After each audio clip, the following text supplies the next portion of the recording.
Tema 2. La educación en el virreinato. Fuentes históricas 3. Pero antes, no te olvides de compartir este video con tus compañeros de clase. No seas egoísta.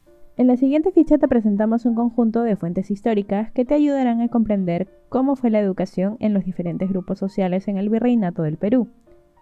Recuerda que la información proporcionada por las fuentes te permitirá relacionar el pasado con el presente, analizar los cambios y las permanencias y entender a sus protagonistas con sus ideas. Real Cédula del 27 de septiembre de 1752. Prohibiciones para matricularse en la Universidad de San Marcos de Lima.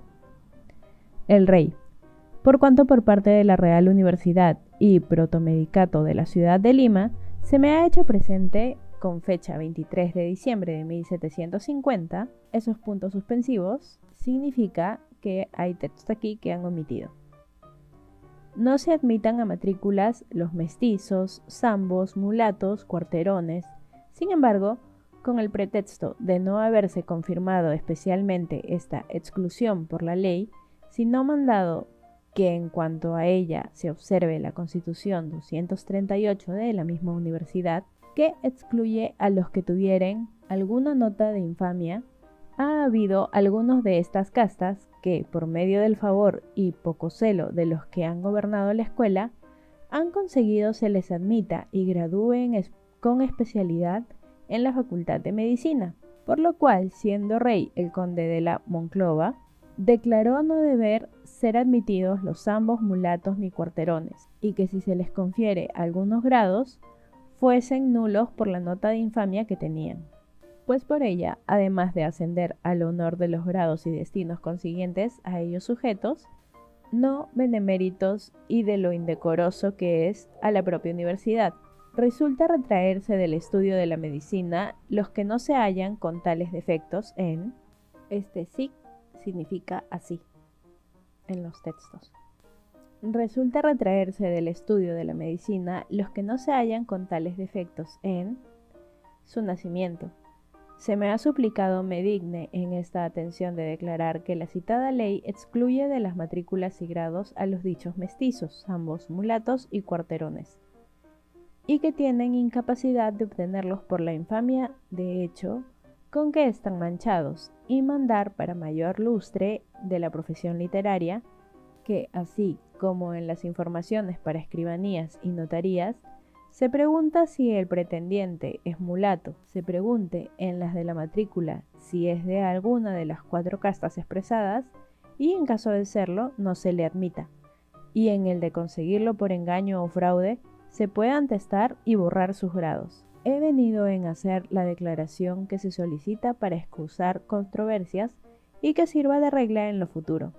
Por tanto, mando a mi virrey y audiencia de Lima a la misma universidad y protomedicato de aquella ciudad y a todos a quienes en cualquier modo correspondiere que enterados de esta mi real resolución la observen, guarden y ejecuten, y hagan guardar, cumplir y ejecutar puntualmente en todo y por todo como en ella se contiene, que tal es mi voluntad, yo, el rey.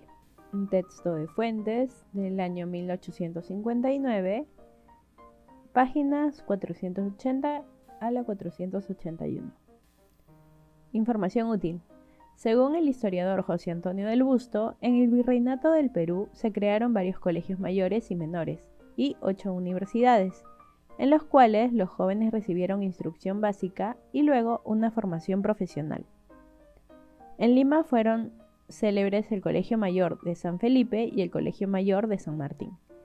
Entre las universidades destacaron la Universidad de Lima de 1553, que luego pasó a denominarse de San Marcos en 1570, la de San Cristóbal de Huamanga, la de San Cristóbal de Huamanga en 1677 y la de San Antonio Abad del Cusco de 1692. ¿Quiénes asistían a los colegios? De la fundación es inseparable la de los colegios, por ser estos los principales miembros que adornan aquel cuerpo. En esta ciudad, 3 son los establecidos, el de San Felipe, San Martín y Santo Toribio. Todos tres gozan honores de reales y lo acredita la corona que les sirve de divisa en las becas que cargan sus alumnos. Y por ahora, cierra con la reflexión que me debió la ley relativa a los seminarios. No sean admitidos a ellos los hijos de oficiales mecánicos y que se prefieran en igualdad de méritos a los hijos y descendientes de los primeros descubridores de estas provincias, gente honrada, de buenas esperanzas y respetos, bajo de cuyas calidades y no de otras les dio el rey la preferencia, así a estos como a otros colegios en las presentaciones y beneficios. Y por eso, en todos ellos por costumbre o particular constitución, suelen recibirse informaciones de la legitimidad y limpieza de los pretendientes. Real Cédula, fecha en Madrid a 14 de julio de 1768. Sobre lo propuesto en cuanto a estatuto de legitimidad y limpieza de sangre para entrar en colegios, graduarse en las universidades y recibirse de abogados en las audiencias.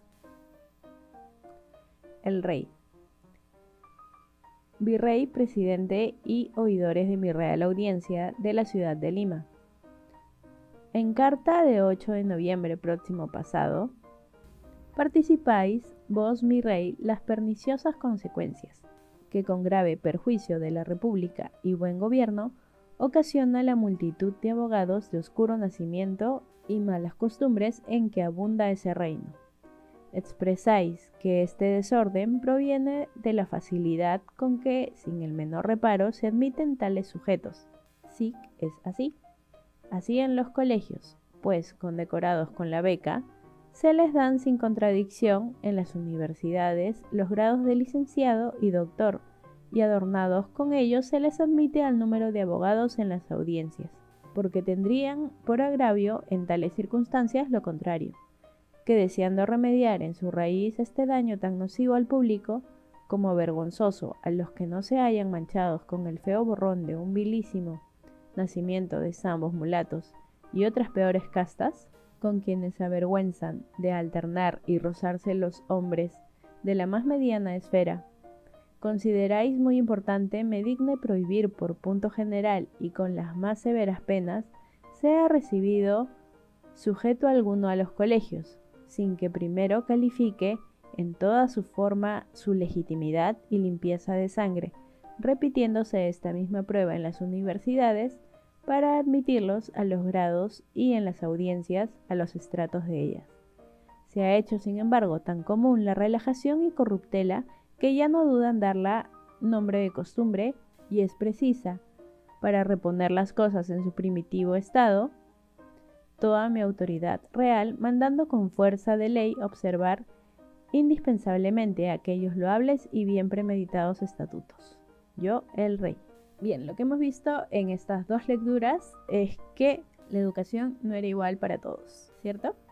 Se regía mucho por el estatus o la clase social a la que pertenecían. En este caso, si eras zambo, mulato, cuarterón y habías estudiado y habías obtenido tus títulos con toda la legalidad, simplemente te los quitaban. Y a los siguientes postulantes o a los que se encuentren estudiando, si pertenecían a alguna de estas castas, ya no se les iba a permitir ingresar ni postular, y si estaban estudiando, afuera. Tenemos información útil.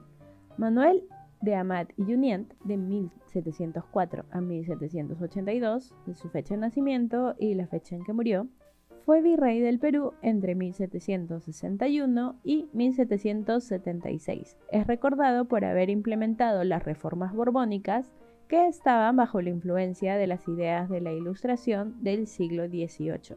Ya sabemos, siglo XVIII son los años 1700, le restas 1000 años. En sus memorias, el virrey hace referencia a las normas dadas por el rey, la Real Cédula, que es lo que hemos leído en la primera lectura. En el extracto que te presentamos, por ejemplo, hace mención a la Real Cédula del 14 de julio. Lectura 3. Acta de fundación del Real Convictorio de San Carlos. El gobierno y dirección de este colegio tendrá siempre un eclesiástico o secular, probado en letras y costumbres, que con nombre de rector tenga superioridad en todos sus miembros y cuide de su economía, recaude y distribuya sus rentas y satisfaga todos los demás encargos de su incumbencia. Su elección dependerá siempre de este superior gobierno que lo sostendrá o removerá a su arbitrio conforme a las noticias que adquiere de manejo por el protector y visitador de este colegio, que se elegirá entre los señores ministros de esta Real Audiencia para los efectos que expresará las reglas que los comprendan. Igualmente se nombrarán 2 vicerrectores que, subordinados al principal, le ayuden en sus funciones y sostengan más inmediatamente la fuerza y vigor de los estatutos y hayan de cumplir los que principalmente trataran de estos empleos. Bien, hasta aquí tenemos que todo colegio era dirigido por un eclesiástico. ¿Qué es un eclesiástico o un religioso? Es como que ahora la imagen del director del colegio. Continuamos. La enseñanza interior se deberá a maestros que habitarán precisamente el colegio con los otros superiores y repartirán sus funciones conforme el número de las facultades, de modo que pasarán la física y lo que comprende cánones y leyes y la sagrada teología. Y deseando que el real nombre de su majestad se perpetúe eternamente y recuerde a los presentes y futuros que han de participar los laudables efectos de este establecimiento, los beneficios y gracias que han recibido de su real benignidad y magnificencia, será conocida en adelante por el Real Convictorio Carolino o de San Carlos, quedando enteramente dependiente de su real patronato y protección que en su nombre ejercitará su virrey en estos dominios, con facultad de alterar y variar las reglas que parezcan dignas de alterarse y variarse por las circunstancias. Esta es una fuente del autor Ceballos de 1989, las páginas, pp. Es páginas 203 a la 204.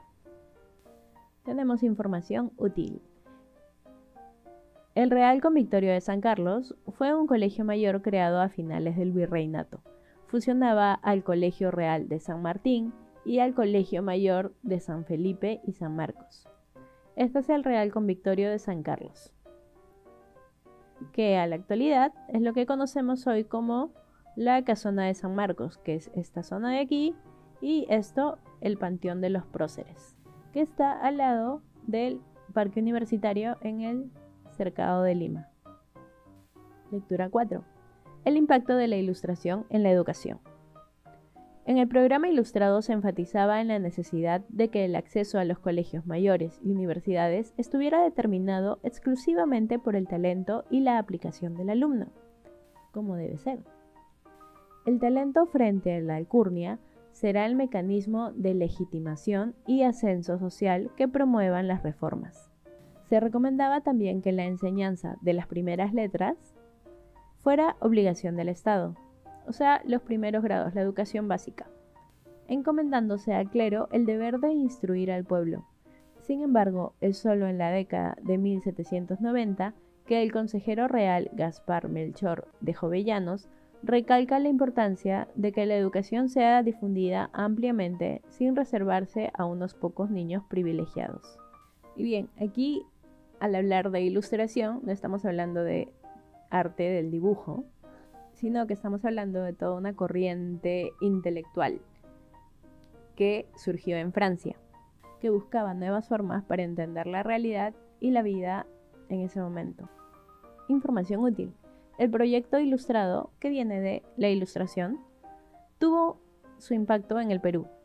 Los ideales de la razón y la ciencia fueron la bandera de una élite de intelectuales criollos que propugnaron reformas en el sistema colonial sin plantear una ruptura con el Imperio español. La educación fue uno de los aspectos más importantes de este proyecto. Y pasamos a más información. La construcción de la Casona San Marcos fue iniciada en 1605 gracias a una donación del acaudalado vecino español Antonio Correa. Ahí los jesuitas fundaron el Colegio Máximo de San Pablo, pero luego de su expulsión, este fue clausurado. 3 años después, el virrey Amat fundó allí mismo el Convictorio de San Carlos, que alcanzó gran apogeo bajo el rectorado de Toribio Rodríguez de Mendoza. Durante la lucha por la independencia, San Carlos se convirtió en el principal foco de las ideas separatistas y fue clausurado por el virrey Pezuela en 1817. Ya en la República, en 1867, se ordenó el traslado de la Universidad de San Marcos a La Casona.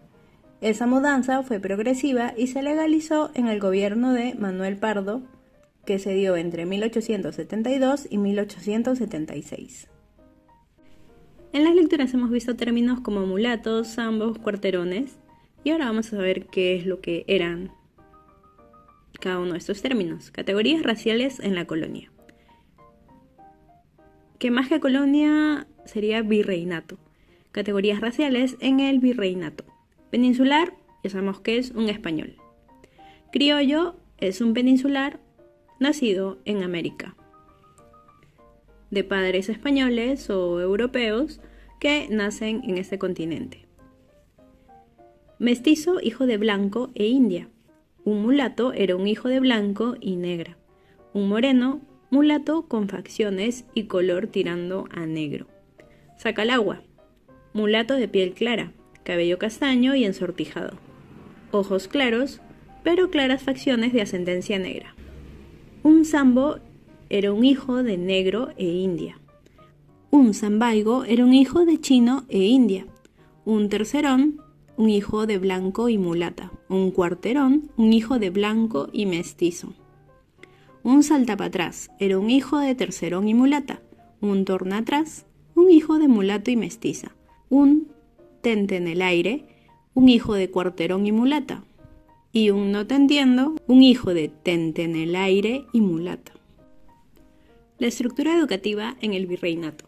Al fundarse las primeras instituciones educativas del virreinato del Perú en el siglo XVI, o sea, años 1500, se estructuró también un sistema educativo dividido en los siguientes niveles: primeras letras, estudios menores y estudios mayores. Esta estructura era bastante flexible, pues no se tenía en cuenta la edad de los estudiantes, y algunas instituciones podían impartir simultáneamente cursos de estudios menores y mayores. Las primeras letras consistían en el aprendizaje de leer y escribir en castellano, y por lo general se hacían con un tutor particular. También podían hacerse en una escuela urbana o conventual, o sea, en un convento. Luego, el discípulo pasaba a hacer sus estudios menores, que consistían en el aprendizaje de latín, requisito indispensable para acceder a los estudios mayores, pues todos los cursos de este nivel se dictaban en latín, usándose del castellano solo eventualmente para aclarar mejor algunos pasajes oscuros de la lección dictada por el catedrático. Los estudios mayores se iniciaban con los de artes o filosofía aristotélica, y al cabo de 3 años los alumnos recibían el grado de bachiller. Luego, los alumnos podían seguir estudios de teología o cursos en la Facultad de Leyes y Cánones. En la Universidad de San Marcos se impartían estudios menores y mayores. El latín se enseñaba en 3 niveles de gramática, siendo incorporados luego por iniciativa de los padres jesuitas, los cursos de humanidades y retórica. El doctor José Manuel Valdés, el hombre de la imagen, fue el primer hombre oscuro, pardo, con título de doctor en medicina. Nació en Lima el 29 de julio de 1767 y murió en la misma ciudad el 29 de diciembre de 1843. Fue hijo natural de Baltasar Valdés, músico de oficio, y de María Cavada, negra o mulata libre. Estudió latín en el Colegio Mayor de San Ildefonso de Lima y practicó medicina con el doctor Cosme Bueno, llegando a ser cirujano latino en 1788 y bachiller en medicina en 1797. Al no poder recibirse de médico debido a su color y bastardía, permaneció estacionario. Colaboró con el Mercurio Peruano con el seudónimo de Josep Erasístrato Suadel en 1791. El Mercurio Peruano era un periódico peruano que se publicaba 2 veces al mes. Más tarde, venciendo los prejuicios de su tiempo, gracias a su talento excepcional, se graduó de doctor en medicina por especial privilegio del rey Carlos IV en 1806. Es el máximo exponente intelectual, académico y profesional con sangre africana en el Perú. Destacó en muchos campos como médico, cirujano, teólogo, historiador, literato, poeta, latinista y parlamentario. Llegó a ser catedrático en el Colegio de Medicina y Cirugía de Lima en 1811. Fue miembro de la Real Academia de la Medicina de Madrid en 1816 y accedió al supremo cargo de protomédico del Perú en 1836. Firmante del Acta de la Independencia, fue miembro honorario de la Sociedad Patriótica. Culminó sus ascensos académicos como director del Colegio de Medicina de Cirugía en 1840, donde había sido catedrático desde 1816. Escribió 6 estudios sobre medicina y 3 obras de connotación teológica. Fueron los primeros: disertación quirúrgica sobre el chancro uterino en 1801, elogio de la cirugía en 1808, Memorias sobre las enfermedades que se padecieron en Lima el año 1821, publicado en 1827, Memorias sobre la disentería en 1835, Relación del estado actual del arte obstétrico en 1836 y Memorias sobre el cólera, morbo en 1838. Las teológicas fueron Poesías sagradas en 1818, Salterio peruano o paráfrasis de los 150 salmos de David y La vida admirable del bienaventurado Fray Martín de Porras. Pancho Fierro, mulato como él, como José Manuel Valdés, lo pintó arrebozado en su capa negra, con pañuelo rojo en la cabeza y sombrero alón de copa, guantes de cuero, zapatos de lazo y bastón de puño macizo. El caso de José Manuel Valdés no tuvo parangón en América. Y aquí tenemos las actividades.